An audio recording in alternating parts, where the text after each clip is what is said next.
আসসালামু আলাইকুম ভিউয়ার্স, আপনারা সবাই কেমন আছেন? আশা করি আপনারা সকলে খুবই ভালো আছেন। তো আমরা যারা নতুন কম্পিউটার বিল্ড করার চিন্তা ভাবনা করতেছি বা কিছুদিন পরে আমরা বিল্ড করব, কিন্তু ভাই আমরা তো পিসি সম্বন্ধে কিছু জানি না।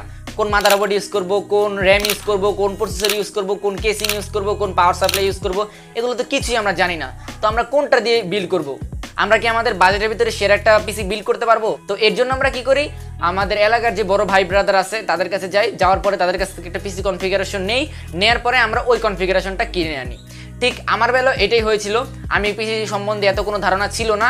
তখন আমি আমার এক এলাকার এক বড় ভাইয়ের কাছে যাই, যাওয়ার পর তার থেকে আমি এই যে দেখতে পাচ্ছেন আমাদের পিসিটা আছে, এই পিসিটা একটা সন্ধান আমি পাই। সো তারপরে তিনি আমাকে এটার একটা ডিটেলস বলে, তারপর আমি গিয়ে এই পিসিটাই কিনে নিয়ে আসি। তো আপনাদের যাতে পিসি বিল্ড করার জন্য কোনো সমস্যা না হয় তার জন্য আমি একটা সিরিজ ওপেন করব এই চ্যানেলে। সেটা হচ্ছে গিয়ে একেবারে ধরেন যে 20,000 টাকা, 30,000 টাকা, 40, 50, 60,000 টাকা এরকম বাজেটের ভিতরে আমরা পিসি কনফিগারেশন আপনাদেরকে দেখাবো। তো আজকের ভিডিওটা সবচাইতে আলাদা, কারণ আজকের ভিডিওতে আমি আপনাদেরকে পিসি কম্পোনেন্টের 6টা জিনিস সম্বন্ধে আপনাদের সাথে শেয়ার করব।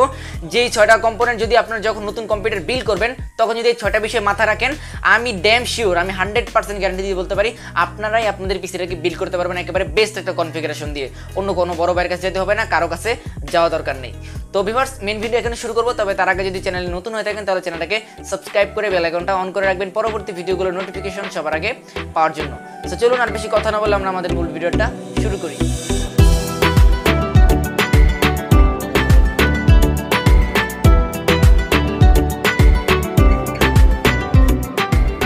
Welcome back viewers. তো সর্বপ্রথমে আমরা যেহেতু কম্পিউটারটা বিল্ড করবো, সেক্ষেত্রে সর্বপ্রথমে আমাদের দরকার পড়ে মাদারবোর্ড। তো মাদারবোর্ড আপনারা কোনটা ইউজ করবেন? তো আমি আপনাদেরকে সাজেস্ট করবো যে আপনারা মাদারবোর্ড হচ্ছে দুই রকমের হয়, একটা হচ্ছে ATX মাদারবোর্ড এবং আরেকটা হচ্ছে মাইক্রোটেক্স মাদারবোর্ড। যদি আপনাদের ফিচার একটু বেশি দরকার পড়ে আর আপনাদের বাজেট যদি একটু বেশি থাকে তাহলে আপনারা ATX মাদারবোর্ড নেবেন। ATX মাদারবোর্ডের ভিতরে আপনি অনেক সুবিধা পাবেন, যেমন ওইখানে আপনি 4টা র্যাম ইউজ করতে পারবেন, তারপরে জিপিইউ এর জন্য আলাদা অনেকগুলো স্লট থাকে, তারপরে SSD ইউজ করার জন্য আলাদা স্লট লাগে। ATX বোর্ডটা আপনাদেরকে অনেক হেল্প করবে পিসি বিল্ডের জন্য। কিন্তু যদি আপনাদের বাজেট যদি কম হয়ে থাকে, যদি বাজেট প্রায় একেবারে মনে করেন 8,000 7,000 টাকা হয়ে থাকে একটা মাদারবোর্ডের ক্ষেত্রে, সেক্ষেত্রে আপনারা মাইক্রো ATX বোর্ড ইউজ করতে পারেন। তো আমি আমার যে পিসিটা ইউজ করতেছি এখানে কিন্তু একটা মাইক্রো ATX বোর্ড ইউজ করা। তো মাইক্রো ATX বোর্ডের ভিতরে মাত্র 2টা র্যাম ইউজ করা যায়, তারপরে এগুলোই আর কি একটু কম, ফিচার একটু কম থাকে, তারপরেও এটা খুব ভালো পারফরমেন্স দিবে আপনাদেরকে। তো যদি আপনাদের বাজেট যদি বেশি হয়ে থাকে সেক্ষেত্রে আপনারা ATX বোর্ড নেবেন, এবং বাজেট যদি আপনাদের কম থেকে থাকে সেক্ষেত্রে আপনারা মাইক্রো ATX বোর্ড নেবেন। সেটা যেই ব্র্যান্ডেরই হোক, যে কোনোটা আপনারা নিতে পারেন। তো 2 নম্বর যে পয়েন্টটা আছে সেটা হচ্ছে কি আপনারা প্রসেসর কোনটা ইউজ করবেন। তো প্রসেসর সম্বন্ধে আমি আপনাদেরকে বেশি কিছু বলবো না, জাস্ট 3টা পয়েন্ট দিব। এই 3টা পয়েন্ট নোট করে রাখবেন, তাহলে আপনারা আপনাদের বাজেটের ভিতরে সেরা একটা প্রসেসর চুজ করতে পারবেন। তো মেইনলি আপনারা যারা গেমার রয়েছেন, যারা গেমিং করতে পছন্দ করেন, তারা ইন্টেলের প্রসেসর নেবেন। আর যারা আর কি এডিটিং এর পারপাসে নিতে চাইতেছেন তারা রাইজেনের প্রসেসরগুলো নেবেন। জাস্ট এই দুটো প্রসেস অবলম্বন করবেন, তাহলে আপনারা আপনাদের বাজেটের ভিতরে সেরা একটা প্রসেসর ইউজ করতে পারবেন। আর হ্যাঁ, যেই প্রসেসরের ভিতরে ক্যাশ এমবি একটু বেশি থাকে আপনারা ওই প্রসেসরটা চুজ করবেন। যখন আপনারা প্রসেসর দেখবেন তখন দেখবেন ওই বক্সের ভিতরে লেখা থাকে যে ক্যাশ এমবি কত, এটা কত এমবি ক্যাশ করতে পারে। প্রসেসর চুজ করার সময় যদি এই 3টা বিষয় খেয়াল রাখেন তাহলে আপনি আপনার বাজেটের ভিতরে সেরা একটা প্রসেসর নির্বাচন করতে পারবেন। তো তৃতীয় পয়েন্টে কথা বলবো যে আপনারা কোন ব্র্যান্ডের কোন ধরনের র্যাম ইউজ করবেন। তো যদি আপনারা যখন র্যাম চুজ করবেন তখন আপনারা যে র্যাম ইউজ করেন না কেন, যে কোনো ব্র্যান্ডের র্যাম ইউজ করেন না কেন, আপনারা ওই ব্র্যান্ডের হিটসিং সহ র্যাম নেবেন। আপনারা দেখতেই পাচ্ছেন এটা হচ্ছে কি হিটসিং সারা র্যাম এবং এটা হচ্ছে কি হিটসিং সহ র্যাম। দেখতে পাচ্ছেন যে হিটসিং সহ র্যামটা কিন্তু একটু বড় দেখা যায়, আর এই র্যামটা কিন্তু আপনাদের পিসির যে পারফরমেন্স আছে সেটা আপনার প্রায় 2-3 গুণ বাড়িয়ে দিবে। কারণ হিটসিং র্যাম যদি আপনারা ইউজ করেন সেক্ষেত্রে আপনার র্যামটা গরম হবে না, সেটা সবসময় ঠান্ডা থাকবে। তো এর জন্য আপনার পারফরমেন্সটা আপনি খুব ভালো পাবেন। তো আপনি যেই ব্র্যান্ডের র্যাম ইউজ করেন না কেন একটু হিটসিং সহ র্যামটা ইউজ করার চেষ্টা করবেন। আর আমি আমার যে পিসি আছে এই পিসিটার ভিতরে 2টা র্যাম ইউজ করতেছি, 8GB, একটা হচ্ছে হিটসিং সহ আর একটা হচ্ছে হিটসিং ছাড়া। তো চাইলে আপনারা এরকম ভাবে ইউজ করতে পারেন। তো হিটসিং সহ র্যামের দাম একটু বেশি পড়ে, জাস্ট 800 থেকে 1000 টাকা বেশি পড়ে। তো চাইলে আপনারা হিটসিং সহ র্যামটা নিতে পারেন। তো এখন কথা বলবো 4 নাম্বার পয়েন্ট নিয়ে, সেটা হচ্ছে কি আপনারা কোন ধরনের স্টোরেজ ইউজ করবেন। স্টোরেজ ইউজ করার ক্ষেত্রে আপনারা 2টা বিষয় খেয়াল রাখবেন, একটা হচ্ছে টাকার দিক আর একটা হচ্ছে পারফরমেন্সের দিক। তো প্রথমে পারফরমেন্সের কথা বলি। যদি আপনারা আপনাদের কম্পিউটারের ভিতরে SSD ইউজ করেন তাহলে আপনারা পারফরমেন্স পাবেন একেবারে বলা যায় যে 10 গুণ পারফরমেন্স আপনারা বেশি পাবেন।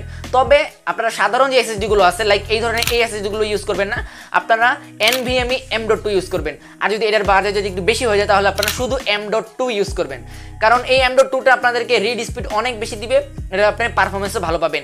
আর দ্বিতীয় যে প্রসেসটা সেটা হচ্ছে গিয়ে আপনাদের বাজেট যদি কম থেকে থাকে সেক্ষেত্রে আপনারা শুধুমাত্র 128 জিবির একটা স্টোরেজ ইউজ করবেন, সেটা NVMe M.2 হতে পারে, শুধু M.2 হতে পারে। আপনারা কখনো SSD ইউজ করবেন না, শুধু SATA SSD ইউজ করবেন না, আপনারা M.2 এই SSDটা ইউজ করবেন।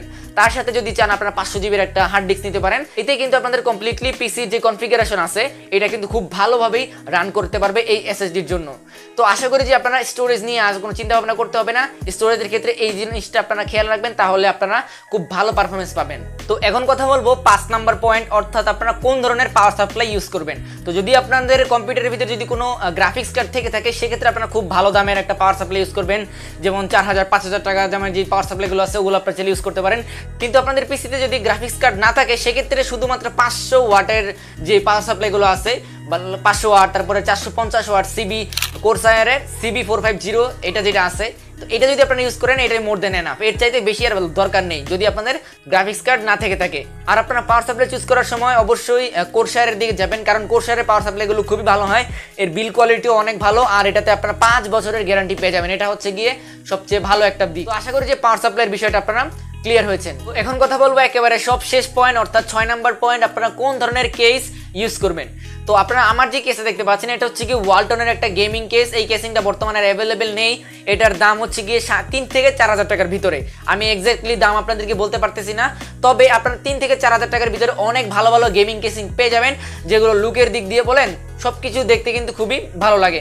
আর আপনারা যেই ব্র্যান্ডের পিসির কেস কিনেন না কেন সেখানে দেখবেন যে পর্যাপ্ত ভেন্টিলেশন আছে কিনা, মানে আপনি ভালো এর যে ভিতরে যে গরম হাওয়া বাতাস আছে এটা বের হওয়ার কোনো সিস্টেম আছে কিনা, এটা দেখে আপনারা কিনবেন। জাস্ট আপনারা আপনাদের বাজারের ভিতরে খুব ভালো একটা গেমিং কেসিং চুজ করতে পারবেন। তো গেমিং কেসিং এর বিষয়ে আর কিছু বেশি কিছু বলার নাই। যদি আপনি আরো কম দামে গেমিং কেসিং নিতে চান সেক্ষেত্রে 2000 টাকা 3000 টাকার ভিতরেও গেমিং কেসিংগুলো আছে, এগুলো আপনারা নিয়ে নেবেন। আর সবশেষে একটা বিষয় আপনারা খেয়াল রাখবেন, সেটা হইতেছে গিয়ে আপনারা কেসিং এর ভিতরে যেই পাওয়ার সাপ্লাই দেওয়া হয় এই ধরনের কোনো কেসিং নিয়ে চিন্তা ভাবনা করবেন না। আর পাওয়ার সাপ্লাই তো মোটেও না, কারণ একটা পাওয়ার সাপ্লাই যদি আপনি খারাপ ইউজ করেন আপনার পুরো কম্পিউটারটাকে এসে শেষ করে দিবে, যে কোনো সময় শেষ হয়ে যেতে পারে। তো ভিউয়ার্স, এই ছিল হচ্ছে গিয়ে আমাদের পিসি বিল্ডের 6টা পয়েন্ট। আর যখন আপনারা পিসি বিল্ড করতে যাবেন, যদি আপনাদের একেবারে জিরো নলেজ থেকে থাকে, যদি এই 6টা পয়েন্ট আপনারা নোট করে নিয়ে যান, এই 6টা পয়েন্ট যদি দেখে আপনি আপনার কম্পোনেন্টগুলো বাছাই করে নেন, তাহলে আমি ড্যাম শিওর, আমি 100% শিওর আপনি প্রথমবারই জিরো নলেজ থাকা সত্ত্বেও আপনি আপনার বাজেটের ভিতরে সেরা একটা পিসি চুজ করতে পারবেন। তো আজকের এই ভিডিওটা এই পর্যন্তই, আশা করি আপনাদের সবার কাছে ভিডিওটা খুবই ভালো লেগেছে।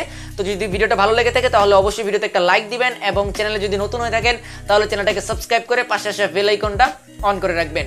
আর আপনাদের যদি কোনো পার্সোনাল মতামত জানানোর থাকে, যে কোনো বিষয় যদি আমার কাছ থেকে আপনারা জানতে চান, পিসি কম্পোনেন্ট যে কোনো ধরনের বিষয় যদি আপনারা আমার কাছ থেকে জানতে চান, সেক্ষেত্রে আমার ফেসবুক প্রোফাইলের লিঙ্ক ভিডিও ডিসক্রিপশন বক্সে রয়েছে, আর আমাদের ফেসবুক গ্রুপের লিঙ্কটাও ভিডিও ডিসক্রিপশন বক্সে রয়েছে, চাইলে সেখান থেকে চাইলে আপনারা আমাদের সাথে কানেক্টেড হতে পারেন। তো আজকের ভিডিওটা এই পর্যন্তই, দেখা হচ্ছে আপনাদের সাথে খুব শীঘ্রই নতুন কোনো ভিডিওতে। সে পর্যন্ত আপনারা সবাই অনেক ভালো থাকবেন, সুস্থ থাকবেন। আসসালামু আলাইকুম।